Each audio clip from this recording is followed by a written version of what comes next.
Hi guys, யூடியூப்பில் என்னென்ன mistake பண்ணக்கூடாது அப்படிங்கிறத இந்த வீடியோவில் பார்க்கலாம். வாங்க வீடியோக்குள்ளே போகலாம். நம்ம போடுற வீடியோ இப்போ வியூஸ் போடலனாலும் கொஞ்சம் நேரம் கழித்து வியூஸ் போகலாம், கொஞ்சம் நாள் கழித்து வியூஸ் போகலாம். நம்ம உள்ளார நல்ல கண்டென்ட்டாக கரெக்டான கண்டென்ட்டாக கொடுத்துருந்தோன்னா எப்போ வேணாலும் அது வியூஸ் போகலாம். ஸோ போட்ட வீடியோவை எக்காரணத்தை கொண்டும் நம்ம டெலீட் பண்ணவே கூடாது. செகண்ட் பாயிண்ட், ஒன்ஸ் நீங்கள் வீடியோ அப்லோட் பண்ணிட்டீங்கன்னா அப்லோட் பண்ணதுக்கப்புறமோ எடிட்டிங்கோ டிஸ்கிரிப்ஷனை போய் சேஞ்ச் பண்ணுற வேலையோ எதுவுமே வச்சுக்கக்கூடாது. வீடியோ அப்லோட் பண்ணுறதுக்கு முன்னாடியே எல்லாமே செக் பண்ணிக்கணும். வீடியோ அப்லோட் பண்ணதுக்கப்புறம் எந்த சேஞ்சஸும் பண்ணக்கூடாது. Third point, reused content use பண்ணக்கூடாது. இன்னொருத்தவங்களோட வீடியோஸ் எடுத்து அப்லோட் பண்ணுறது, இன்னொருத்தவங்களோட வாய்ஸ் எடுத்து அப்லோட் பண்ணுறது, இந்த மாதிரி எதுவுமே பண்ணக்கூடாது. நம்ம அப்லோட் பண்ண வீடியோ வியூஸ் போகலை அப்படிங்கிறதுக்காக அன்லிஸ்டடில் போட்டுட்டு அப்புறமா கொஞ்சம் நேரம் கழித்து மறுபடியும் அப்லோட் பண்ணக்கூடாது.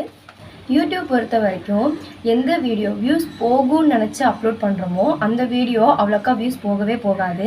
இதே இந்த வீடியோ வியூஸ் போகாது அப்படின்னு நினச்சி நம்ம அப்லோட் பண்ணோம்னா அது வியூஸ் அதிகம் போகும். ஸோ எந்த வீடியோனாலும் எப்பயாவது ஒரு தடவை வியூஸ் அதிகமாக போகும். நம்ம வீடியோ டெலீட் பண்ணவே கூடாது. ஓகே ஃப்ரெண்ட்ஸ், இந்த வீடியோ உங்களுக்கு யூஸ்ஃபுல்லாக இருக்கும்னு நினைக்கிறேன். உங்களுக்கு பிடிச்சிருந்துச்சுன்னா சப்ஸ்கிரைப் பண்ணுங்கள், ஃப்ரெண்ட்ஸ்க்கு ஷேர் பண்ணுங்கள். பாய்.